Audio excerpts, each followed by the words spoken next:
300 clients, I can tell you that the ones who fare the best are the ones who actually have a budget. Whether it's an electronic budget or whether it's a written budget. And sometimes people believe a budget, oh, I'm not going to be able to do anything. A budget simply says, I know what's coming in and I know what's going out. And it just makes you in charge of your money. And I equate it with you being a good steward. You're saying, here's all that I've been blessed with, and so I'm going to use it in a manner that I know I'm going to use it. Because sometimes when I ask people during the first meeting, Jerry asks, let's work up a budget. The biggest category that many people have is miscellaneous. Because they don't know where, they know they're spending some money, but they don't know where to spend it on. So a budget is important. So you build this wealth, and now we're going to kind of walk through, okay, even, some things, important things to consider, some important things to take into account. So you can go to the next slide.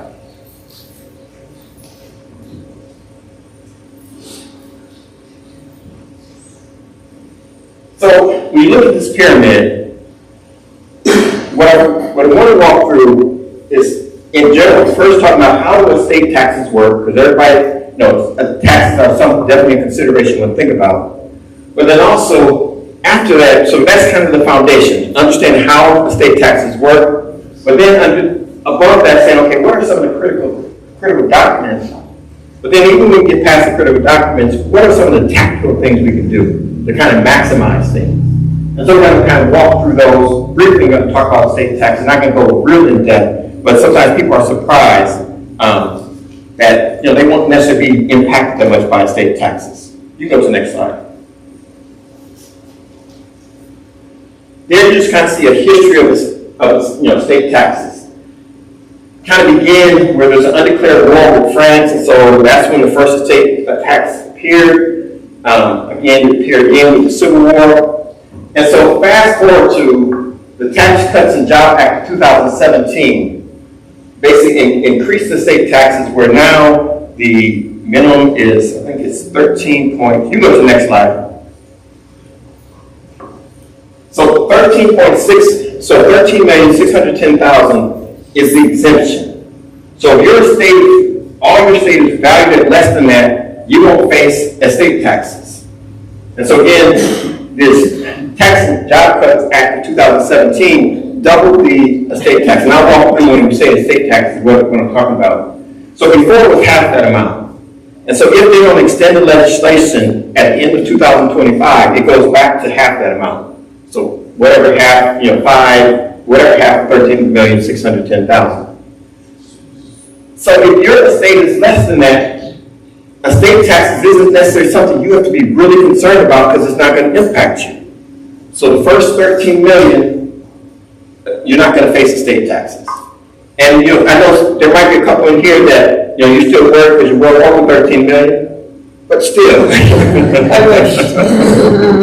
So that's just an example. So if say somebody's estate was valued at 15 million, now walk through what estate means. Was valued at 15 million.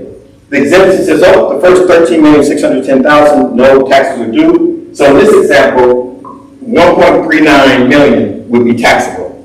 And then at the 40% tax rate, they would have to pay 556,000. So estate taxes is definitely something to consider. But again, if your estate is under that, not necessarily going to impact you. And again, I'm going to walk through, when we talk about estate, what do we actually mean? How many have ever experienced somebody going through like a probate process where they had to sell a person's estate? Is it a real nice and easy, wonderful process? No. It's not. Yes, and it's real long, and it's not free. So we're going to walk through ways that you can. So we're walking through strategies and things that are important. So we're going to get to that, but you can go to the next slide. So if I did a poll in here and said, how many have a will? How many have a will? Okay. So it kind of matches that number right there. So 68% of adults, American adults, don't have a will. Those who have a will, was it a hard process to create?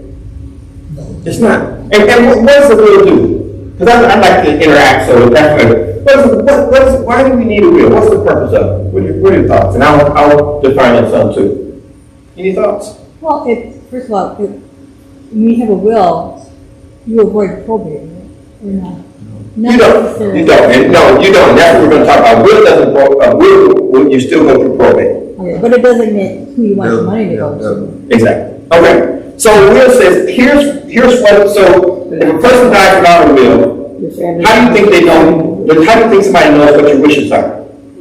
They don't. They don't. So the will says, here's my wishes. Here's where I want all my assets to go through. Here's who I want to go through. Any prized possessions. The will says, here's my intentions in my head. I wrote down on paper. So now when I pass, here's what I want you to do. So a will does that. We'll talk about wills and trusts to kind of show you, somewhat of the difference. The other thing I want to tell you too is that all of this, let's say at the beginning, are just education. So I'm not giving any kind of advice. So I have to say that as a financial advisor, for licensing. So all of this is just educational purposes, not specific advice. And so specific advice on wills and trusts should be done with an attorney or professional that's licensed in that area. That's just my disclaimer. But again, we'll talk about some questions. So let's go to the next slide.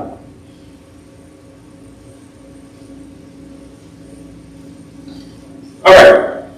So when you think about a will, it's this cornerstone of your estate. So in this will, names an executor. Who do you want to take care of things? And so it should be somebody that you trust. It also names guardians for minor children. How many have minor children? Okay, so one. So if you have minor children, it's really important because, again, you want your wishes to be carried out. I'm an empty nester too, so I don't have minor children, so that's not a concern of mine either. So it also distributes how property is distributed, directs how property is distributed, but it also goes through probate. So now, it goes through probate. So things I want you to think about. A will is basically saying, here's my intention of what I want to happen to my estate. So it goes through, it's designated in the will, it goes through this probate process. But what you also have to, what I want to define is kind of what is when we talk about estate, what is our estate? So for instance, if you have a 401k plan and you have a named beneficiary on it, if you were to pass, that doesn't go to your estate. That goes directly to whoever you have designated as part of the beneficiary.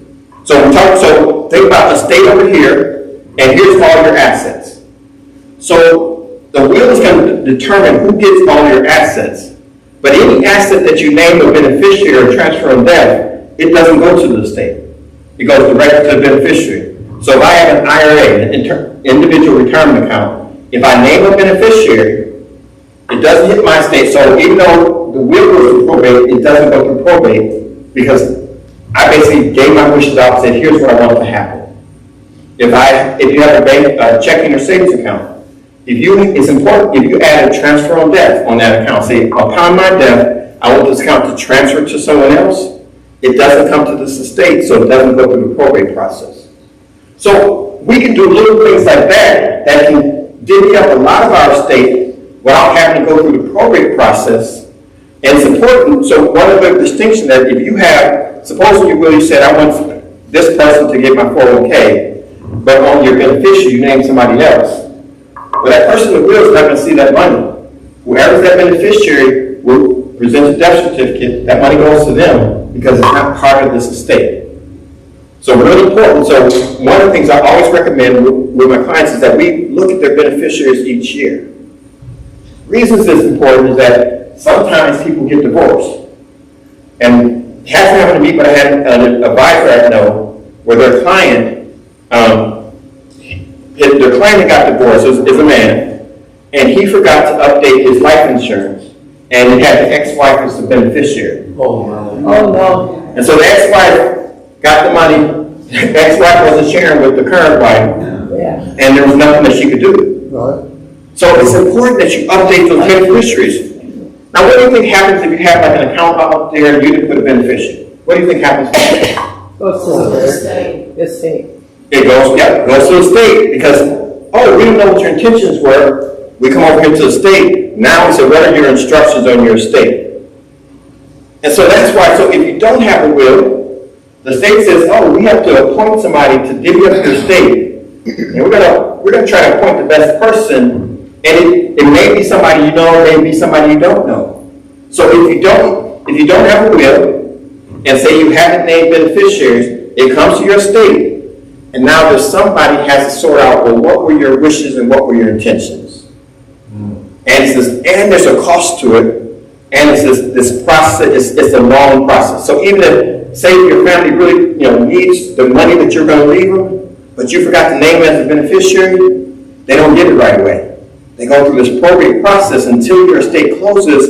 And the other thing to keep in mind is, here's your estate, and now suppose you have credit card bills, you have all these other bills. Well, when they're settling your estate, everybody gets in line. So your beneficiaries get in line. Who do you think gets to get in line first? The creditors. So your creditors get, now, the one who gets first place in line is any kind of IRS in Wisconsin Department of Revenue, if you live in Wisconsin. So they get first place. So taxes are first in line, and then your creditors, and then if there's any left over, then your beneficiaries get it. So imagine that you have $100,000 in an IRA. And you told your family, this is for you. If I pass, I want to give it to you. But you also have like $60,000 in debt, and you have some old medical debt for $50,000. So $60,000, $50,000, $110,000. You have this IRA over here, $100,000. You name the beneficiary. Even though those debts are out there, it goes right to the beneficiary. And those debts just go unpaid, and you pass. But now suppose you didn't name a beneficiary. This $100,000 got in this IRA, no beneficiary's name. Oh, goes to the state. State, okay, everybody get in line. Who's in line? Okay. I don't know if medical debt or credit card debt would be paid first, but they would argue and they would get in line. Either way, they're going to take it all. And the state is actually going to be short $10,000. So your beneficiaries won't get any of this money that you had because you didn't name a beneficiary. And even if you had put it in your will and went through a probate process, they still have to get in line. And that's why it's important that any kind of asset that you can, to name a beneficiary or transfer on death, because then it never comes over to the estate. And so it doesn't have to be settled, doesn't go through the probate process. Doesn't matter if you owe $300,000 and you got $600,000 in these accounts, you name a beneficiary, it never hits this estate. Any questions on the will? I have an estate plan. So when you're talking about estate, you're not talking about that. So estate plan is kind of all of this together. So when we're going to put all this together, it's more. Yeah, you're right. A will is part of the estate plan, but a plan is kind of overall. But an estate plan is a protection for you too, right? Yes. Okay. So if I had, you mentioned a while ago that you can transfer anything from your checking to your savings. Can I transfer that to my estate plan? So when we say estate plan is going to be consist of, like, you might have a trust, there's going to consist of some other documents. So when we talk about transfer to your estate plan, part of it is when we say, what do we mean transfer? You're saying, if you're saying, can I transfer to a trust? Yes, and that's something that's possible. And we'll walk through, there might be a few more slides that might answer that question more. And then, Okay, so I'm getting ready to retire in 2 or 3 years, and I'm grandfathered into a pension, but they say you can have X amount a month, but if you name a beneficiary, then it's a little bit less, so then they can keep getting that money each month after you go. Is that how that usually works? Yes. So typically, especially for married couples, if you have a pension, say your pension, they're going to give you $1,000 a month. They'll say, okay, we'll give you $1,000 a month until you pass. But if you want to have a surviving spouse, and generally, in most cases, it'd be limited to surviving spouse, but in some cases it's not. You can name other people. So we say, oh, we'll give you like $950 if you want to, basically, when you pass, your spouse will get it for the rest of their life. And so it's a designation that you can decide. So you can either take $1,000, and when you pass, that pension ends. Suppose you take $1,000 up front and you retire and you pass a year from now, even though you paid all these years into the pension, your beneficiaries don't get anything. That's the end of it. But if you say I want the surviving spouse option, or again, there are some plans now that doesn't have to be other people. Yeah, I can do other people. Yes. Yeah. Because it's worth doing it then. It is now. So it is unless that pension is something, like say the reduction, because sometimes reduction can be pretty significant. No, it's only like $75 a month. Yeah, so in my opinion, it definitely, it's definitely a good option, because if something happens now, the beneficiaries get that pension. But it's something to think about, because there are, again, I've worked with a lot of people, and there are couples who, they didn't know at the time, they just chose the higher amount, and when they passed, that pension ended, and it left the spouse in a tough position. Because the other thing that sometimes people don't realize is that when you're a married, and Cecil, I know you had a question. When you're a married couple, somebody passes, one of those Social Security checks ends. You only get the highest, so say there's The highest amount. you get the highest amount. So I had a couple that, the husband passed, and so it's adding a huge strain, because now life is okay with 2 Social Security checks, but now that person has to begin to go back to work, because that Social Security, one goes away, you get the highest amount. And so even when that pension leaves, if somebody says, oh, we need the most up front, well, when that person dies, that money goes away unless they have a surviving option.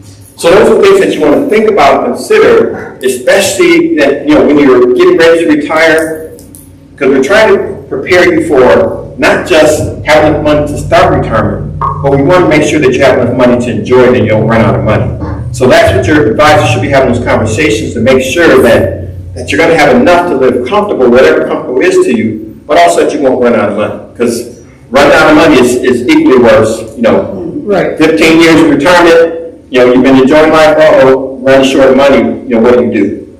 Cecil, I know you had a question. I just want to introduce the POA, power of attorney. Yeah, and that's what yes. Because I just went through something where I thought I was covered, yes. But when that person went on, they had money, and it ended up in probate. Yes. Because I had access to it more than a lot. But you go ahead. Yeah, but that's good, because then I'll show you, have you share the example in a minute, so it's perfect. That would be if I can hear you. Your beneficiaries, are they subjected to taxes on the things that they benefit from? So I'm going to say no. It's a nuance, but so I'm going to say no. But it also depends. So like when a person receives a 401k, that money has not been taxed. So whoever receives that whole traditional IRA, they're going to face a tax because it got a tax deduction going in and it's never been taxed. But like if a person receives a Roth, Roth is tax free, so they're not going to be taxed on that. When we talk about like houses and things like that, we're going to talk about trust. There's ways that a house can be passed where a person gets a step-up basis. So the step-up basis, they don't pay taxes on, because say you bought a house for $50,000 and now it's worth $100,000. You pass that person, if they get a step-up basis, that $100,000 becomes their basis for basically what they acquired with. So they wouldn't have to pay the gain of between $50,000 and $100,000. So I guess the question I'm saying is you won't necessarily face estate taxes, but based on each individual asset, you might be taxed, or you might not, depending on the taxation of that particular asset. We go to the next slide. So can you avoid probate? And the answer is yes, but you go to the next slide. And the other thing is, if you go to probate, it's a matter of public record. So if you don't like people in your business, then basically get those beneficiaries. Because if you don't designate those beneficiaries, anybody who wants to will know your business, because probate is a public record. So when we talk about like estate planning, when we talk about just your estate, there's some critical documents that that make it easier now and in the future if somebody has to kind of assist you. And it's important that you do these documents when you're considered you have capacity to, because my mother had dementia before she passed. And so one of the things we did before she passed, was we made sure that we got these documents so it allowed us to assist her with no issues. And so I'm going to talk a little bit more about those documents. Oh, would you be elaborating on how you avoid probate? Yes. Okay. Yes, definitely. Okay, so the healthcare documents. So also known as advanced directives. So a living will, power of attorney, durable power of attorney for healthcare, and then we talk about financial documents, we talk about joint ownership, durable power of attorney, and living trust. So, let's see what's on the next, so I'll describe the next slide. All right, so we can go to the next slide, and then we're going to define some of those. So, this living will, it provides specific instructions about your medical care for end-of-life treatment or in the event of incapacitation. So, there's cases that we've heard around the country where there's a famous case, I think it was 1976, Terry Schaub, I think it was, where she ended up being in a coma, and because there's no directive as far as what to do, the family battled, the husband and I think the family didn't agree as far as, whether to take her off life support or not, so there's this big court battle. So the way you avoid that are, living will says, here's the type of care I want. Like, if I get to a point, I don't want to be on a respirator, I don't want to be on this. So because part of it is according to your wishes. And so what's important is that whoever's handling your affairs, they're not acting with how they feel. They're acting according to your values and what's important to you and what you want done. So the only way for them to know, or the only way to make sure that happens is you got to put it in writing and say, here's what my wishes are. So with the power of attorney, it basically, and we're going to talk about durable power of attorney. So first, we're going to talk about durable power of attorney for healthcare. Then in a minute, we're going to talk about durable power of attorney for finance. So power of attorney basically gives somebody they authorize somebody to handle legal and financial decisions. Secondly, power of attorney says, if I can become incapacitated, you can act on my behalf. If I need you to go to the bank and pull out some money, we put the power of attorney on file, you can act just like you're me. If we need to close a bank account and open another bank account with power of attorney, this is if I'm incapacitated. So the durable we'll talk about if you're not and the difference between them. So I have this power of attorney, then if you have kids, so when my mother had dementia or she got to the point where she just it's too hard for her to go out, the power of attorneys we had allowed us to act on her behalf. So we couldn't just go, we didn't just go at random and do all kind of crazy things. But these power of attorney documents are strong, so realize you want to make sure somebody you trust, because they can do whatever they want, because they're acting as you. So you don't want to do, if there's somebody you don't trust, don't make them your power of attorney, because you've just empowered them over your finances if you ever become incapacitated. And I can share real life examples where the wrong person was a power of attorney and they didn't do what the person wanted. Even just one example, a recent example, was their parent. And they spent all of the money, not on them, on themselves. And so the durable power of attorney for healthcare, it authorizes someone to make healthcare decisions on your behalf. Now, when we say durable, it means that it's not just when you're incapacitated, but it's say you're going in for surgery. And so you need somebody, if necessary, to make some decisions on your behalf. The durable power of attorney allows you to do that. It also allows the person to make decisions if you're incapacitated. And that's why having a living will with what are your specific wishes is important. Now, all of these power of attorney documents we're talking about, you can only put them in place if you're in a state that, not incapacitated.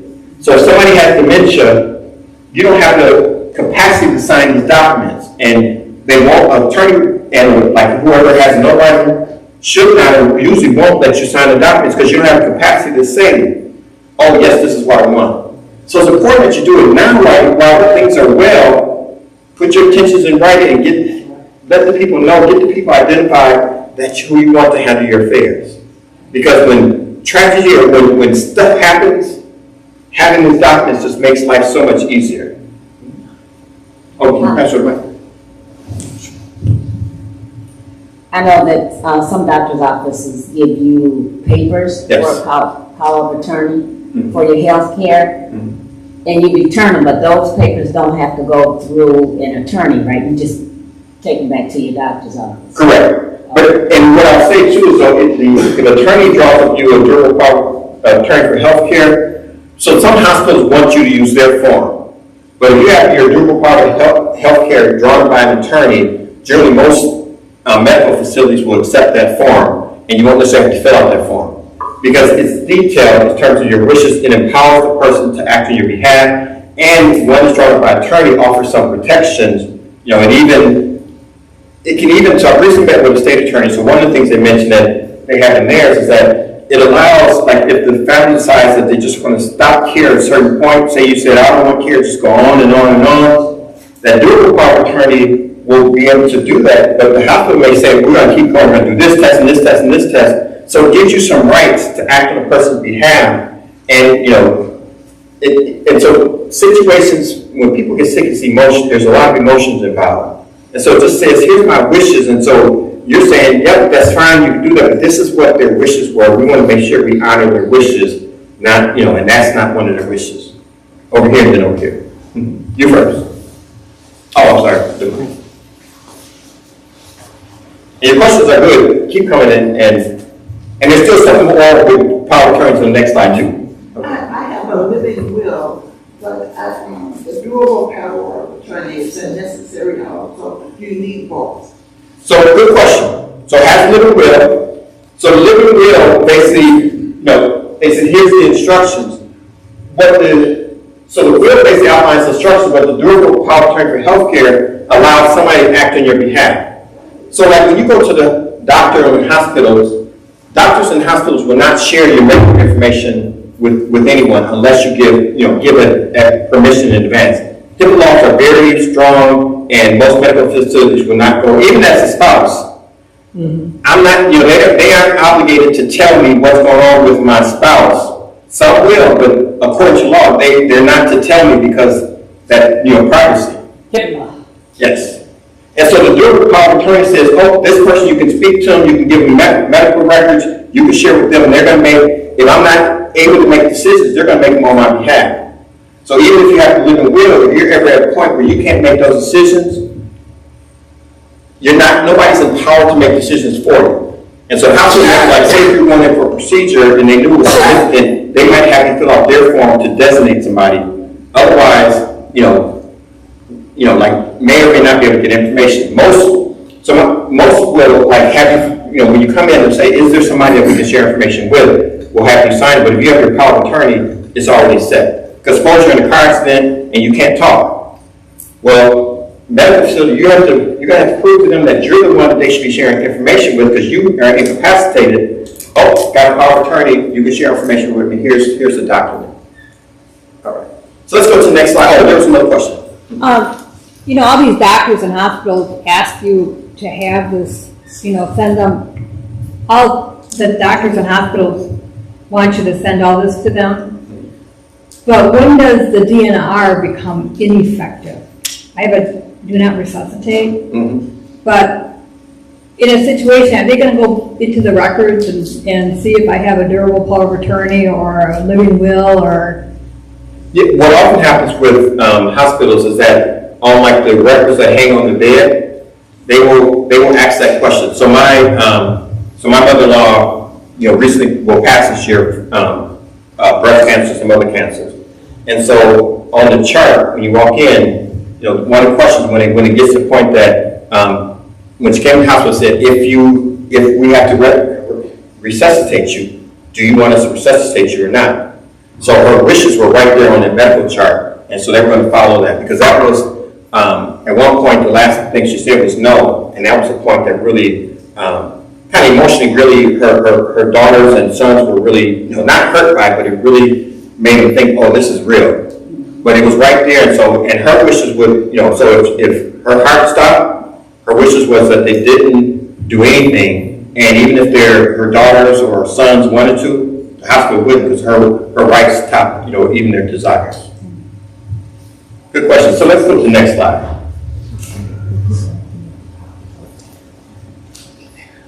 So, this is a good thing, about 70% of older Americans complete advanced directives before their death. And again, it's really important, and I'm not sure, but I know sometimes people have scenarios in which they didn't have these and the struggles that they had just trying to help, just trying to do what's in somebody's best interest. And so these documents are very valuable, especially for your loved ones, and really to make sure that what you want is what transpires, and not necessarily what somebody else wants. We go to the next slide.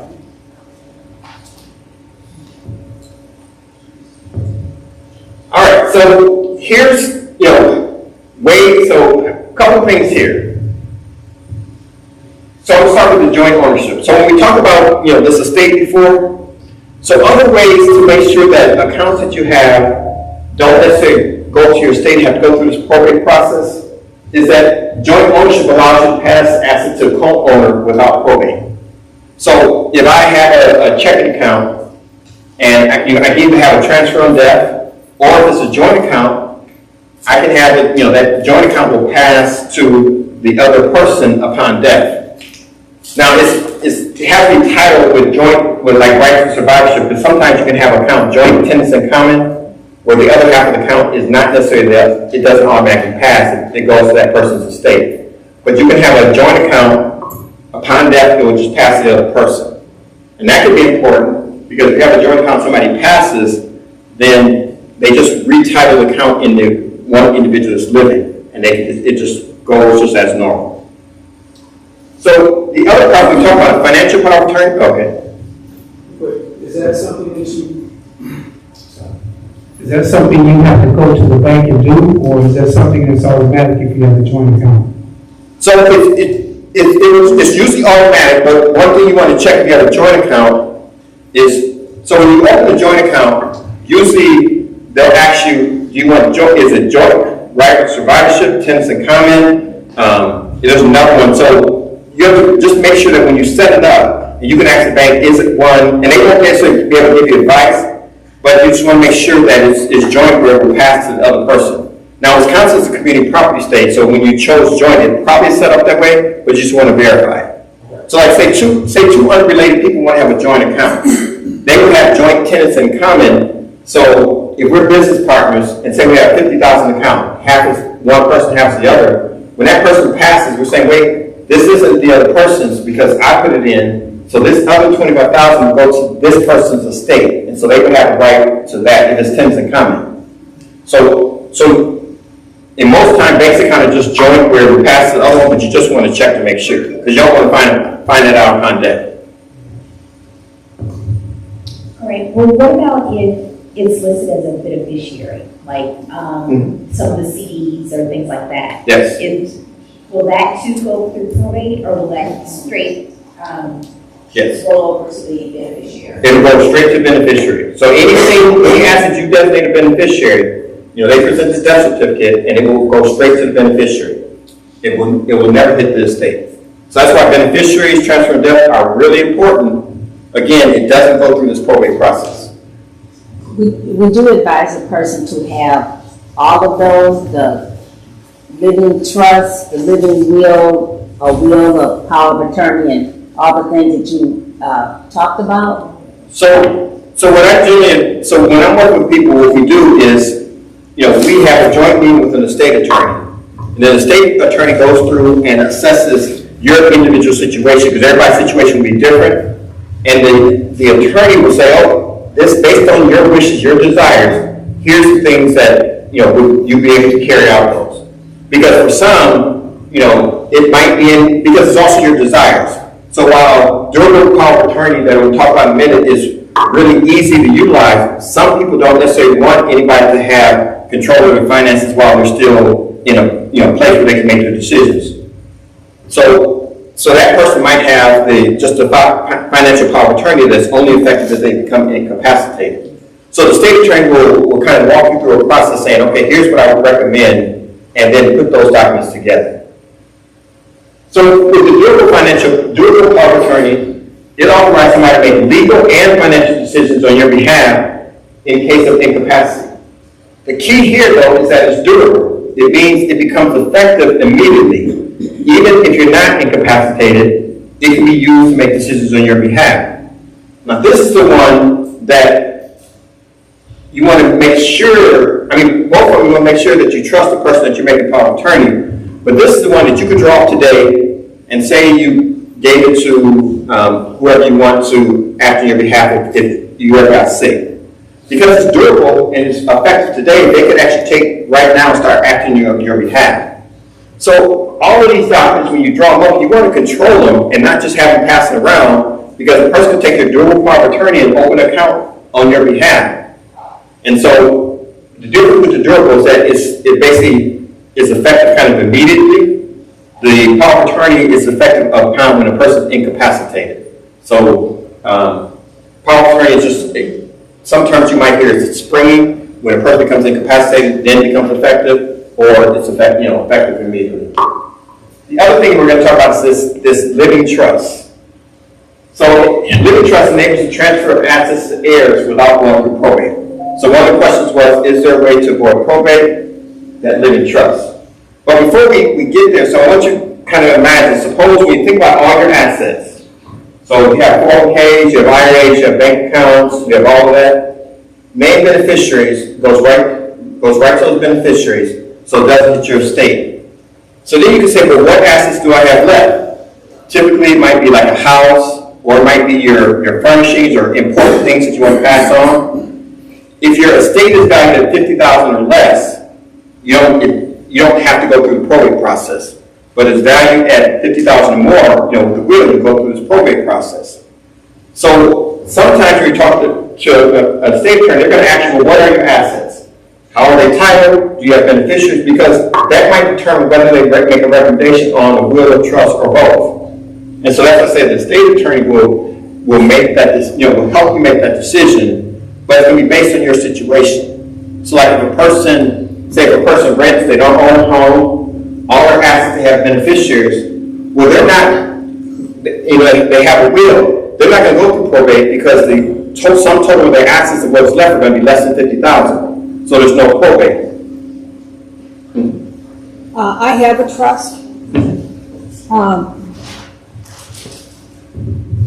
I have a trust, but it's under my understanding, though, that I have the durable power of attorney, and also the medical. It's my understanding, though, that durable power of attorney cannot make decisions without consulting my lawyer that runs the trust. Is that correct? Yeah. So is your lawyer the trustee? Yes. Like in your trust? Okay. So yes. So even when a person has durable, so one of the things when a person has durable power of attorney, it doesn't give a person a right to do whatever they want. It's supposed to be to act on your behalf. But because that document, institutions will accept the document, even though your trust might say something, if you have somebody that says, oh, I'm going to do this and not even going to tell them, there's not necessarily a check and balance that's going to stop them. So that's why you want to make sure it's somebody you trust, and you want to control how those documents go around. But yes, you're right. So they shouldn't be doing anything at random. It should all be in accord with your wishes, and your wishes are identified in your trust. But if with this document, if they take it, they might be able to do something that you don't even know about. That's why it should be somebody that you trust. Okay. So actually, a living trust does protect you more than a will. When you say protect you more, so what we're going to find in a minute is that trust, you can avoid the probate process. Yeah. Yes. There's a question back. My understanding was that the trust has to be instated for 5 years before it really can be infallible. Is that correct? I'm not sure with that, because I've never heard of that, so I'm not sure. So I'm not saying no, but I'm just saying I don't know. And there's a lot of different types of trust too. So even when we talk about trust, so I'm going to show one example, but there's a range of trust. So that's why when developing a trust and a will, I always recommend working with a professional who does that, who works in that space, because they're going to give you good guidance. And so sometimes there's attorneys that are like a jack of all trades. They do this, they do that, I always recommend, the state attorney who knows the current state laws, because the state laws have changed, and they're going to make sure that you're up to date with what the law says, and they're going to make sure that the appropriate trust, if you decide a trust is what's needed, they're going to make sure you have the appropriate trust and that's structured in the best way. And that's why, I don't give advice on, do a trust or do this type of trust or do this will, because that should come from somebody who's licensed in that area. What I advise clients is let's connect you with an estate attorney, then let's walk through this process.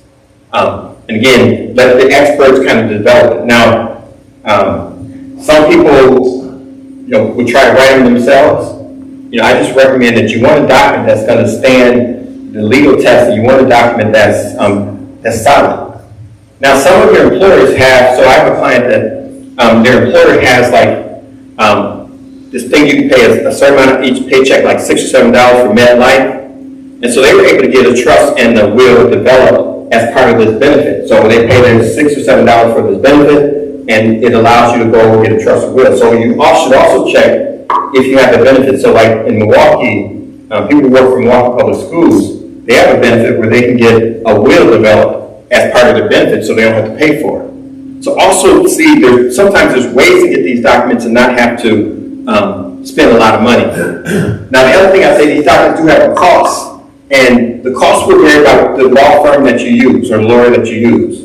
There's so I work with one who's kind of in the middle. So they're not the cheapest, they're not the most expensive, but they do a really good job. But you probably can search and find it cheaper. So it will range, but you want somebody that you're comfortable with, that you have a comfort level, that you trust, and I always recommend that knows, I say a state attorney that knows the business of estates. And, nothing against people who are general, like they may do corporate law, they may do a little bit of everything, but you want somebody who's up to date on all the current laws, because you don't want it to hurt you later. That's right. Okay, something that you said earlier, that if everything else is taken care of and put in the will, but whatever is left over, which is $50,000 or more, a living trust is needed.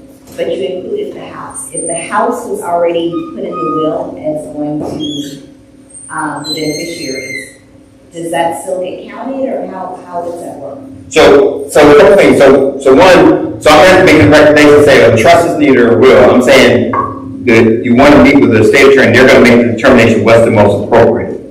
So, well, the example I was given is like if somebody's renting, they don't have a house, and say they made offshore, all their accounts have beneficiaries, so if their estate doesn't total $50,000, it's not going to go through the probate process. So they may not necessarily need as extensive as somebody who has more assets, because their assets don't rise to the level that's going to go through the probate process. But that's why I say the state attorney will make that determination and say, here's the recommendation for what's the best solution for each person. Now, the trust, again, you can go to the next slide. And then I'm going to answer your question. So I'm going to answer your question. I just want to go through this slide, and the next slide can go over trust, and that'll be the answer to your question.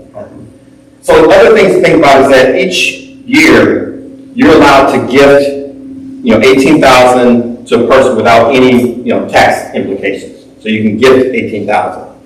So that's an example of a person, gifting assets. Gave to 18,000 recipient 1, 18,000 recipient 2, then 18,000 recipient 2. So the tax law allows individual gift up to 18,000 per person in 2024 without triggering any gift or estate taxes. And if you and your spouse both make gifts, that's up to 36,000 in 2024. However, if a person gave 19,000, so 18,000 is the limit where you don't have to pay any kind of gift, any kind of taxes.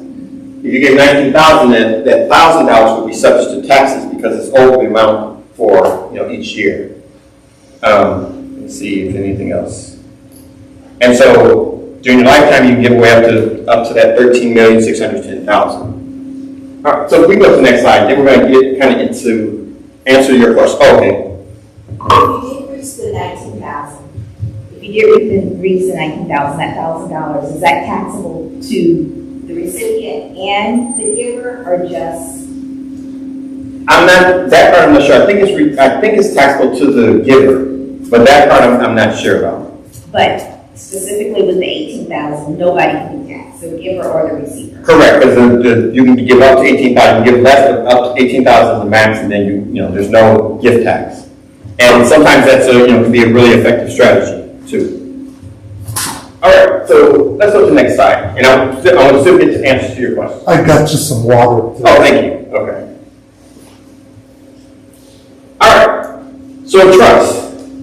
So the answer to the question before was how can we avoid probate? So trust avoids probate.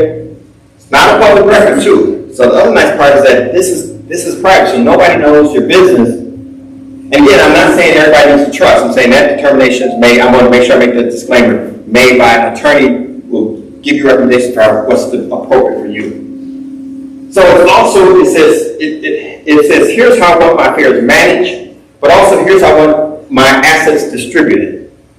And some control of beneficiaries, and it's difficult to contest. So the other thing I didn't mention is that a will can be contested. So somebody can say, go to court and say, oh, I contest that will, and so it can be contested. Trust is a lot harder to contest. You can go to the next slide.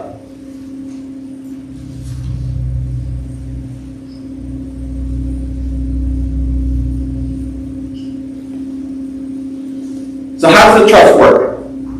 So on the left side, you can kind of see basically personal property, home, real estate, cash bank accounts, investments, retirement plans, business interests. All are kind of things that can go in the trust. And I want to read something. Let's see. All right. So what should you consider when putting together a management plan for your estate? So on the left-hand side, you want to consider, what do I have? What kind of assets, what do I have? So I'm putting together a management plan for my assets, because the trust is going to kind of manage those assets and it's going to distribute them. But what do I have? So it begins with looking at what assets that you do have. Now some of these assets, again, we named beneficiaries, they already might have some directions on them. So we look at what we have, and then we look at, on the other side, we look at kind of how we want to manage, how we want our assets distributed, who we want to inherit our assets, who we want to handle our financial affairs. So the financial management, who do we want to make the decisions? Your decisions are in the trust, but who do you want to handle it, to take care of, distribute, and do all of that?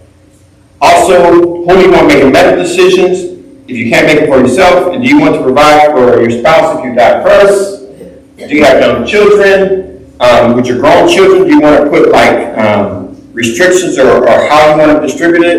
Do you want to say every 5 years they get a chunk? So the trust allows you to do all of those things, but you want to think about what assets do I want in the trust, or what assets should go in the trust, and then all these questions on the other side. So financial management, things like that. And so with the trust, all trusts aren't the same, and there's different types of trusts. So that's why it's made in conjunction, with meeting with an estate attorney, because your decisions may be different than the person sitting next to you. So there's not a tried and true rule saying, oh, trust should be set up like this, because it's specific to what your desires are. And so it's the framework is the trust, but inside of it are all those details. So I used to, one of my former managing partner, he had a trust that he funded upon his passing with life insurance. So it funds with $8 million. And so then he has designated that each of his kids would get a certain amount, and then every year, every 2 years, they would get a certain amount to buy a new vehicle, but it had to be a 5-passenger vehicle or bigger. They would get payment for one wedding. If they got married again, they wouldn't get anything else for it. If they started a business, they could get something. It would provide for the funds for starting up if they want to be an entrepreneur.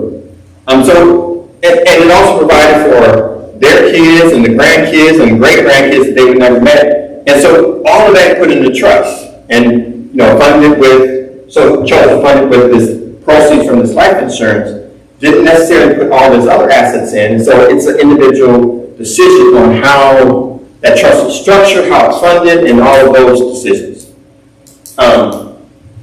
So the question, and ask your question again that you asked before, in the back, with the house. Can you ask your question again? Yes, it was more so when you talked about the assets that were 50K or more that were left over. Yes. Okay. You went through everything. Okay. Yeah, so again, earlier we had the will. Even if I have a will, if my estate is $50,000 or more, I'm going through probate. And the nice part with having a will is that at least through probate, you've already designated your wishes and who you want to divvy up everything, but they still have to go through this process and creditors still get to line up. A trust kind of avoids that. It doesn't go through probate, and it's a private, it's a private process where it's not these public documents. Now, go to the next slide because it has an example. So this is just one example. Again, there's many different types of trust. This is an example of a irrevocable. So examples of irrevocable trust. So this trust, basically, under this strategy, a person establishes this irrevocable trust, and they fund it. And so then what it does, the trust takes and purchases a life insurance policy on the person, and whoever establishes it, this basically effectively removes the life insurance policy and the eventual benefit from the person's estate. So they have their estate, they set up this irrevocable trust, they fund it, and now the trust purchases this life insurance policy on the person who created this trust. So now on the right side, when a person dies, so that estate passes to their living heirs, and the life insurance policy provides the fund to pay any estate taxes that come due. Now again, this example wouldn't be appropriate for everybody because they're specifically, funded this irrevocable trust was to pay taxes, any kind of taxes that are due, then the rest of the funds goes to living heirs. So this may be appropriate for one person, and another person may have a revocable trust or some other type of trust. So there's lots of different types of trust, and there's a lot of nuances why you want to trust, and so that's why I recommend working with a professional. But it begins with knowing what kind of your assets, what they look like. Because when you work with an attorney, they're going to ask you what are all your assets. And so even if there's assets that are important to you, like in your home, like there's heirlooms that you want to pass down, you want to put those in your will and your trust to make sure that you designate anything that you consider value. It's not necessarily financial value. It could be there's some value that your family places on it. You give those directions as far as who you want to have it. Now, in my experiences, and again, my experiences are limited, sometimes I've seen people, when somebody passed, family members all of a sudden come to the house and everybody's leaving with something, even though there may be some instructions for their butt. And so, things still happen, even when we have these documents, people will be people, and things still do happen. So, I'm just saying. So nothing's going to be perfect, but having the documents can kind of ease that. And what I think they're important is that if you've ever seen somebody pass and see where there's no instructions and see family fight, it can just tear a family apart. And I can share real examples where it has torn a family apart because they felt like, oh, you got more, you didn't share the money and all that. While the will and trust aren't perfect, it does help settle. Here's the intentions. Here's what the will and trust says. It's not me doing this, but here's what it says. I just recently had someone pass. One of the persons was executor, and they shared with the other two siblings. So it was real transparent. So they were all working together, and the passing didn't separate them, but they actually worked together. And it was transparent, and they just got it settled. And I was going to share an example with this. So one of the things I always want to protect clients' confidentiality. I was going to share an example, but it would probably share too much, and so I'll just hold that example. Any questions that anybody has? I know I shared a lot of information, and I know we're heavier on the trust and will side. Okay. Well, I'll wait till you get done. Okay. I would say I know I'm heavier on the trust and will side because I know that was a desire. Normally I do a little bit more on the financial, the investing and management side, but I wanted to kind of honor, so I try to find a balance. But, the other part that I think is important even beyond this is planning for the future now. Getting your finances together, saving for retirement, because how many are retired already? Is retirement comfortable? Yes. Okay. So then, since so many of you retired, then this is really important to make sure, so for those who aren't retired, it is important to build up and things like that. So also do, presentations around that side because there's things that you can do now to get to the place where all these comfortable people that are retired just enjoying life. And that's how it should be. You don't want retirement to be a struggle. So it's a question of here, there, and here.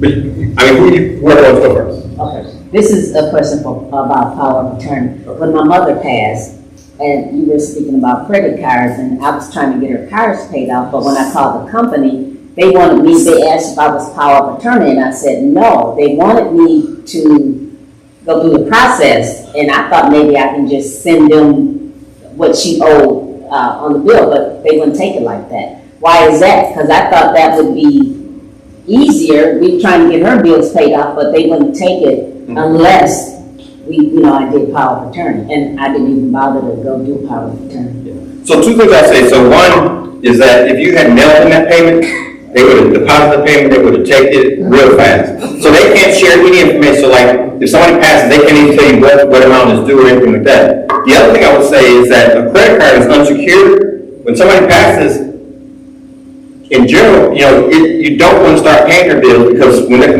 your debt upon your passing, now if you're married, it's different, community property, but if you're not married, or say your spouse has passed, those debts die upon your passing. And so for a family, you can get guided, you don't want to start paying those bills, because unsecured debt, it dies. Or all the creditors get in line to the state, and you make sure that all your assets, designated beneficiaries, is distributed, and if there's no money, those debts just die.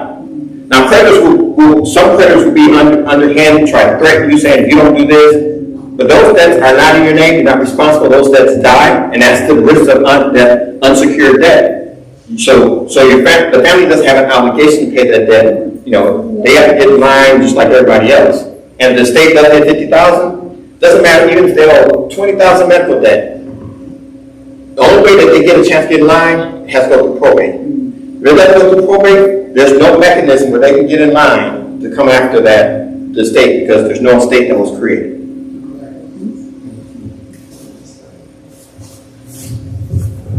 That doesn't count a mortgage though, right? Yeah, mortgage debt, because a mortgage is secured debt. Any secured debt, like even if you have a car and you still owe some on it, that's a secured debt. So they have a right, because they still have that asset. Okay, this is not a question, but this is something that I found out through my tax person last year, that if you make a contribution, let's say you write a check out to your church once a month, being retired, I only get once a month income, so you can designate your financial advisor to have a certain amount of money go directly to your church, so you can avoid paying taxes. So it's really a benefit to the person. I could have done that a long time ago. I wish I would have known that more, but I don't know what it's called though. I can't remember what it's called, but you just talk to your financial advisor and say, I want $400 every month on this date to go to my church, and then you don't pay taxes on it. Instead of taking the money out and then writing a check to the church, you're paying taxes on it. That's just a tip. Yeah, and it's a good tip, and because people often do, like especially when they have assets that have appreciated in value, and if they sell it via capital gains, you can give that asset to like a nonprofit or a charitable organization and get a voice of taxation for you. So there definitely are different strategies. Okay, I haven't looked at 403B, so what do I do once I retire? How do I reinvest that? That's probably a whole different. Yeah, it is. So one thing I'll say so when you're working, you're accumulating assets. So you're doing 403B, 401k, IRAs, Roths, and all that. You're trying to accumulate assets. And so when you get ready to retire, now comes the distribution phase. And so now you have this 403B, what do you do with it? So there's different ways that you can say, okay, and it's going to be based on the person. So one person might say, I need a record guaranteed income coming in, so that person might have one type of investment. And one person might say, oh, I really don't need it, And so it's going to depend on your situation, but the biggest key is that whatever assets you accumulate, you want to make sure that you're not drawn down too fast. And so the general rule, but it changes, is you don't want to draw down more than 4% of your assets each year, because if you draw down 4% or less, your assets will keep growing and it will last through retirement. But sometimes when people retire, I had one client that retired and they bought them a brand new car. So they took a big chunk and bought a car, but what happened is that they took a big chunk at the beginning, and really that money, it would have been ideal just to let the money grow a little bit more, because you want to make sure it lasts. If people are living longer, people are healthier, and in general, what we also look at is that during like when you first retire, like the first 15 years, you're really busy traveling, doing all these other things, and so your costs are higher of what you're using. Then typically later, 15 to 20 years out, you're kind of settling down, you're not traveling as much, and you're not spending as much. So also when we say the distribution page, we're also planning that it might look like this. Initially, expenses are higher, then as you get older and things slow down a little, expenses go down. So you're trying to plan for all of that to make sure that you have enough to last. Then the other thing that's important is having some kind of protection against if you become, long-term care or sick. Because the other thing is that you can have saved and invested, have plenty of money for retirement, then one person gets sick. And in order to go long-term care, you use like Medicaid, you have to spend down your assets. So all that money you accumulated, now you have to spend down your assets significantly. I always say, basically you have to spend it down to you're almost poor to be eligible for Medicaid, which provides long-term care. Medicare does not provide long-term care, Medicaid does. But there's different strategies to say, I built up these assets, I worked all these years, I'm going to enjoy it. So there's different strategies that we can do to say, how do we protect you in case you get sick? And so again, so it could be life insurance with a chronic care rider, a long-term care rider. It could be a long-term care policy. So there's different ways to protect that wealth you built up. But if you've accumulated wealth, that's your other risk. Besides running out of money, is that you potentially get sick. And 50% of the people at some point in time need some type of long-term care. And so planning for that is important. And the other thing is when you get close to retirement, you also want to start positioning your assets that, I'm close to retirement, I'm not going to work that much longer. I don't want the market to drop. So how you invest when you're younger is different as you get older. And so you also should be shifting your investment as well. Yes. I just wanted to make clear about POAs because I got burned recently. Yes. Power of attorney ends at death. Yes. It ends at death. Very important point. So whether it's durable or the one that's springing, when a person dies, that power of attorney ends. And that's where the will and trust come in, because the will names the executor, the trust names the trustee. Now they handle the affairs of that person, that estate. Real important. And the other thing is when somebody passes, all of their accounts freeze. So even sometimes if the family says, we're going to pay funeral costs out of this checking account, the person passes, that account freezes. If that account doesn't have a beneficiary, it freezes and you can't access it at all. You can't pull anything out. And so realizing that power of attorney is in, accounts with no designations in. And so when my father passed, he always held, my mother and father always held things jointly. But there's this one stock he bought, but and he just opened an account and he had bought it and it was only in his name. And so when he passed, the stock was up there, and so we tried to, my mother was living, so we tried to get it switched over so she could sell it, and the company put us through so much, because my father hadn't designated, even though they were spouses in Wisconsin, hadn't designated anything. By the time we could get the form from them to even sell the stock, and this went over like a 2-year period, the stock had dropped and the stock was worthless. And so here it had this value, but because it was a single account, he didn't name no other beneficiary. He was just doing something. Didn't know the stock was going to take off, and because it wasn't in place, we never did. It's still out there, but it's basically working. But it's still out there because it's just so much. Even when we filled out the form, kept getting rejected. Never got it switched over. So having this documents and having accounts titled correctly is really important. This is a 2-part question. Okay. Did you say when, like for accounts, bank accounts, if a person dies and they don't name anybody, those freeze, even if you get a lawyer, you can't get it, or? Yeah, generally can't get it. You can get a lawyer, all the lawyer can do, because now it becomes part of the state. So it has to go through the state, and now you might say, there's no beneficiary. Everybody has a right to, the creditors will have a right before family, in a sense. Okay. And IRS has the first right. Oh, okay. What would you suggest for a 21-year-old, like my granddaughter? She works 3 jobs. She spends a lot. And she's a very private person, so we tell her, even if it's just a savings account, put money aside. We don't know if she's done it or not, but we always advise her. But would you advise that she does this now? She she brings in quite a bit of money. Good question. Can you switch to the next slide? And I'm gonna answer that. My next slide is gonna answer your question. Let me ask this. So this is where I tried. Oh, go to the next one. I'll come back to this. Sure. Oh, okay. Well, the slide I was going to, you can go back for a minute. The slide I was going to was basically have my contact information. And so one of the things in working with advisor is that information between the advisor and the person is confidential. So I would say if the person won't talk with you, just get them to work with the advisor. And you can even have them reach out to me. Because even if I'm working with a married couple and one spouse says, oh, I don't want you to share this with my husband, that information is private. So I have one couple, that when I meet one spouse, the husband has to leave out the room because the spouse doesn't want the husband to know how much they have in the bank account.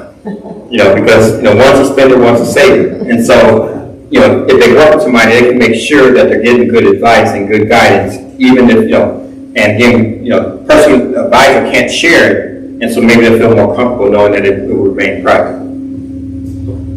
You had stated that if you're looking to do estate planning, we should seek out someone who specializes in that field. That would be my recommendation. I mean, you could go with a journalist that does everything, but my recommendation would be with somebody who specializes. My question is, how do you seek out those individuals? Is there a website you can go to, or what do you recommend an individual do in order to find an expert in that field?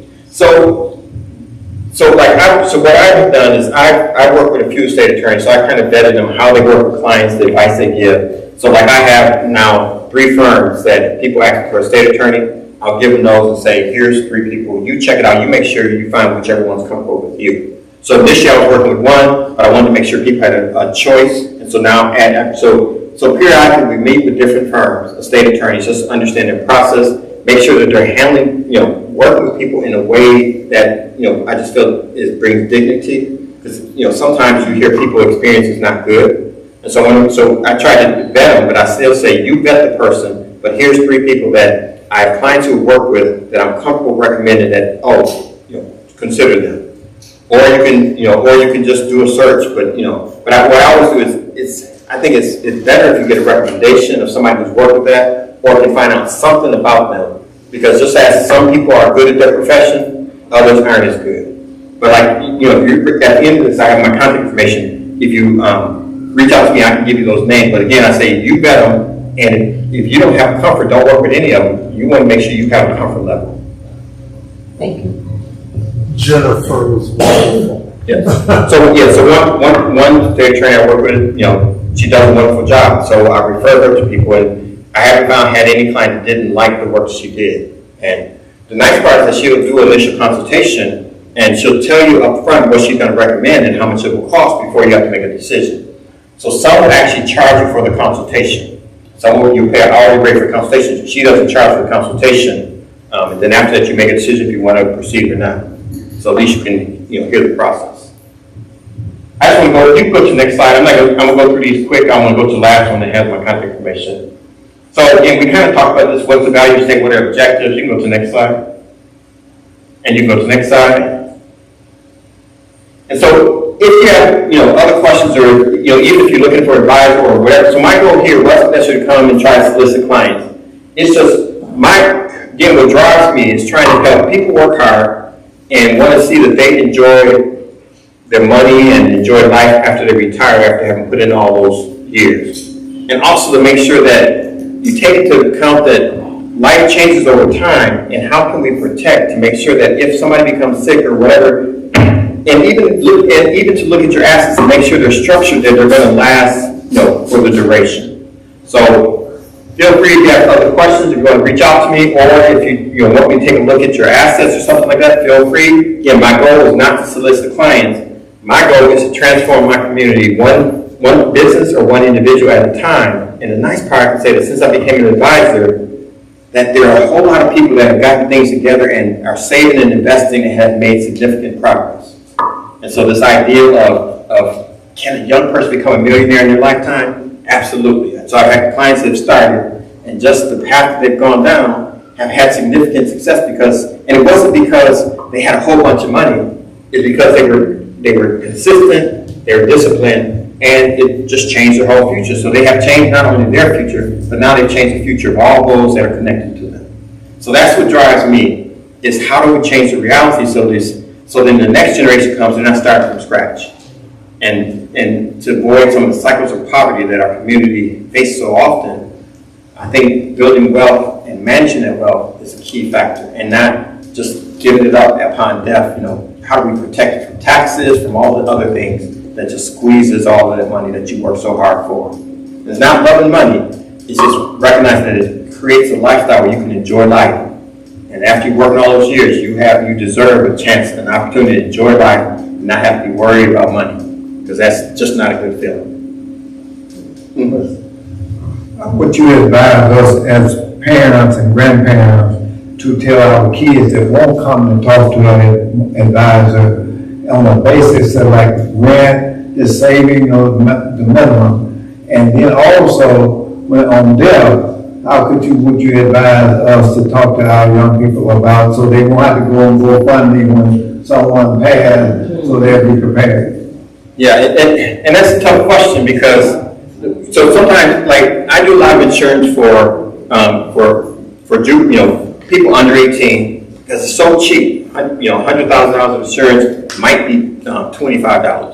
So I do a lot of insurance for people under 18, and even when we talk about term insurance for like an 18-year-old, 19-year-old, for $100,000 might be $10 or $11 a month. And so it's hard, because what I always try to do is say, let's just get something that allows us to react as life changes. And it's hard. So one of the things that I did with my kids is that I said, okay, there's some incentive. So if you sit down and develop a budget, that means you got to list all your debts, list what's coming in, what's going out.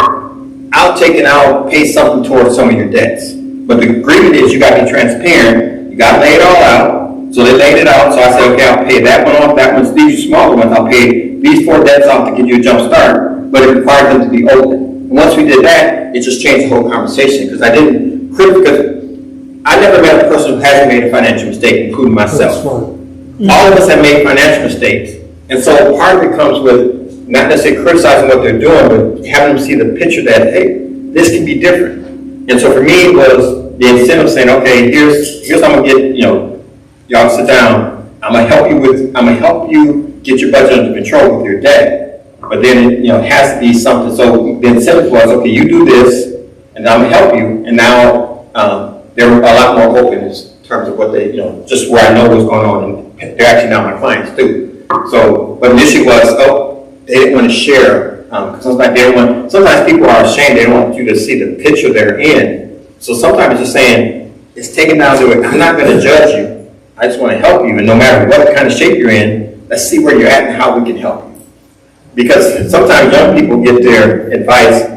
I get a lot of people say, oh, Instagram said this. And this was on, I can't remember the other one. Yeah, TikTok. So a lot of times people see that and they say, oh, I want to do that. They don't realize that it's a lot more complex, and they, you're not getting the whole story. So they hear, oh, I want to build cash value life insurance policy so I can fund this real estate deal on. They don't fully understand exactly how it works, and that you have to have some money to overfund life insurance policy to do all of that. So the advice they get is not always good. Not necessarily just kids, but even adults. The advice that out there is not necessarily good, and so it's trying to, it's also trying to get them, good places that, and understanding how they access information, but finding even good sites that really give them accurate advice or good guidance. But I have a lot of young people that actually invest too. So I work with, my clients, I actually have a couple people in high school, starting in high school, and I have like 2 people in high school now. And I would say the other part that helps if you have kids is be transparent. Sit them down at the table. What happens is that as adults, we often don't share with our young kids, and so they don't have a basis of how they handle money, because we're so private. We don't share how much we owe. We just say we can't afford it.